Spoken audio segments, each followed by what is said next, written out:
이어서 공시 하나 한번 확인해 보죠. 이 삼성생명의 삼성전자 지분 축소 공시가 또 나왔습니다. 조호준 대표님은 삼성생명 공시 나올 때마다 꼭 언급을 해주시는 것 같거든요. 그만큼 또 중요도가 높기 때문일 텐데 주목할 포인트 어디에 있을까요? 삼성전자 최대 주주가 사실 삼성생명이고, 그리고 자기네 계열사이기 때문에 계열사에 대한 정보를 사실 여의도 금융권 어느 누구보다도 빨리 정확하게 알아낼 것이다라는 이제 전망으로 삼성생명의 지분을 갖다가 이제 말씀을 드립니다. 삼성생명이 또 지분을 공시를 보면은 또 수시로 엄청나게 지금 요약만 해서 54만 주 금액 얼마를 갖다 팔았다고 말씀을 드리지만, 공시를 보면 너무 이렇게 지저분하게 돼 있기 때문에 이걸 갖다 일일이 이제 엑셀로 옮기는 것은 좀 지난한 작업이고, 저희처럼 AI 기업이 그걸 한 번에 이제 요약을 해서 보여주시면 그때 활용하면 좋을 것 같습니다. 그래서 삼성생명, 삼성전자 주식을 갖다 이렇게 줄였다는 것은 아직도 삼성전자에 대한 미래에 대해서 긍정적이지 않다 이렇게 보는 것이고, 긍정적이지 않은 삼성전자에 최근에 있었던 뉴스를 몇 가지 말씀을 드리면은, 삼성전자가 최근에 이제 메모리 D램 개발 실장과 파운드리 개발 실장을 전격 교체했습니다. 보통 삼성전자 12월 3일, 12월 5일 날 이제 인사를 하는데, 삼성전자 이렇게 중간에 이렇게 두 분야에 작년에도 이제 핀포인트 인사라고 해서 바꾼 적이 있긴 하지만은, 이렇게 D램과 파운드리 사업부를 갖다 전격 교체하는 거는 제가 알기로는 창사 이래 처음이 아닌가 싶습니다. 이 정도로 이제 상황이 상당히 유급했다라고 볼 수가 있는데, 그걸 우리가 주제하다시피 이제 올해 상반기에 삼성전자와 하이닉스가 이제 계속 주가가 이제 안 좋았다가 올라갔던 이유는 HBM3에 대해서 이제 AI 반도체 때문이죠. 거기에 대해서 이제 시장의 수요가 있었기 때문인데, 삼성전자는 이제 HBM3를 생산을 제대로 못했습니다.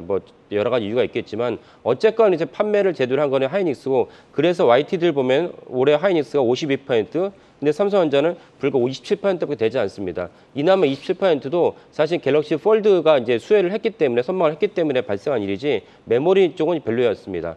이런 것들이 다 반영한 것이 삼성전자의 주봉 차트라 볼 수가 있는데, 지금 나오는 주봉 차트를 자세하게 보면은 전체적인 고점을 한번 찍고 나서 지지난주에 한번 상승했다가 지난주에 결국 하락으로 냈습니다. 이렇게 본다면 주봉 차트로도 사실 횡보 내지 하락할 가능성이 높다고 알 수 있습니다.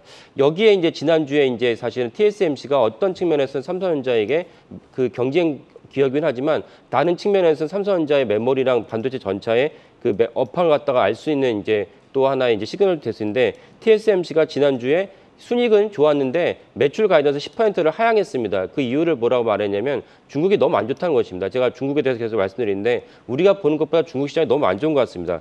중국 시장이 안 좋은데 삼성전자가 과연 메모리 시장이 좋아질 수 있는가라는 게 회의적이죠. 이런 점에서 안 좋고, 그다음에 유동성 공급에 있어서 결국 미국 경제가 생각보다 아주 좋습니다. 미국 경제 안 좋아야지 금리를 내려갈 텐데, 미국 경제가 금리를 내려가지 않으면 유동성 공급에 대한 수혜가 삼성전자, 하이닉스가 없습니다. 그러면 유동성 공급이 없는데 삼성전자 7만 원 돌파, 8만 원 갈 수 있겠는가라는 점에서 회의적입니다. 그러면 7만 원 돌파했기 때문에 사실은 8만 원 가지 못한다는 얘기는 7만 원 이하로 내려갈 가능성이 더 높다.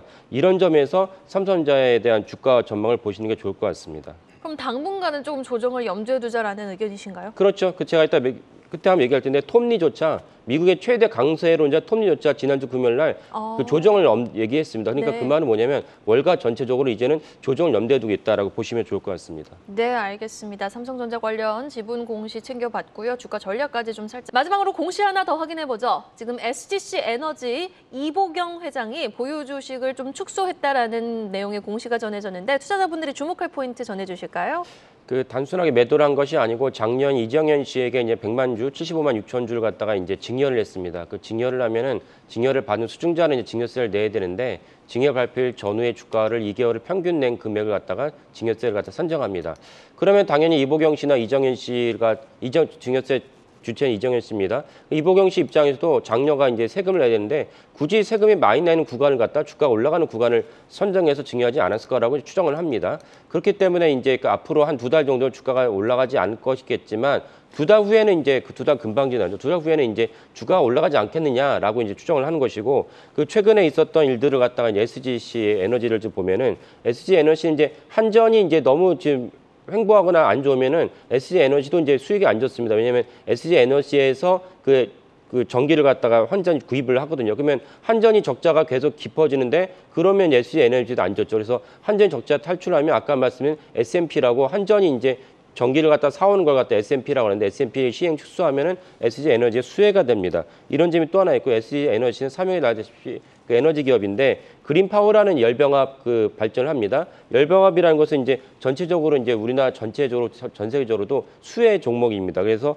여기에 따라서 탄소 배출권이라든지 REC라는 것이 전체적으로 현금 가치가 한 2천억 원 정도 됩니다. 여기에 CCU 탄소포지 비즈니스도 이제 4분기에 추가로 진출하게 됩니다. 이런 건 전체를 봤을 때 아까 말씀드린 2달 후에 주가 상승과 절망이 맞지 않느냐. 절망이 맞다기보다는 이복영 회장도 이런 걸 염두에 두고 금요일 날 전격적으로 이제 증여를 하지 않았을까라고 염두에 생각을 할 수 있습니다. 또 하나 중요한 점은 SDC 에너지가 사실 그 이복영 회장을 비롯한 그 오너 일가의 지분율이 무려 54%에 해당하기 때문에 이게 대주주 지분이 높은 것은 꼭 배당 수익이 높습니다. 그래서 작년 기준으로 했을 때 21일, 그러니까 지난주 금요일 날 종가 기준한 배당 수익이 무려 6.77%입니다. 그러니까 작년보다 올해 더 그 영업이익이 좋을 거라 예상되기 때문에 그렇다면 배당 수익률도 더 높아지지 않겠냐라고 전망을 합니다. 이런 것들 다 전반적으로 살펴보시고 투자하시면 좋을 것 같습니다.